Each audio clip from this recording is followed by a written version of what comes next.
हार्दिक शुभेच्छा, हार्दिक शुभेच्छा, हार्दिक शुभेच्छा.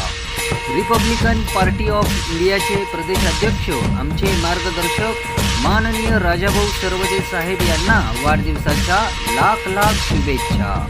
शुभेच्छू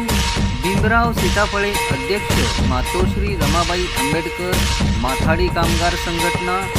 किरण मस्के सचिव मातोश्री रमाबाई आंबेडकर माथाडी कामगार संघटना, उमेश गायकवाड माननीय अध्यक्ष सोलापूर महानगरपालिका महामंडळ डॉक्टर बाबासाहेब आंबेडकर जयंती उत्सव समिती, सोलापूर महानगरपालिका महामानव डॉक्टर बाबासाहेब आंबेडकर जयंती उत्सव समिती, मातोश्री रमाबाई आंबेडकर माथाडी कामगार संघटना, पंचशील तरुण मंडळ, संबोधित प्रतिष्ठान, सोलापूर महानगरपालिका कर्मचारी संघटना,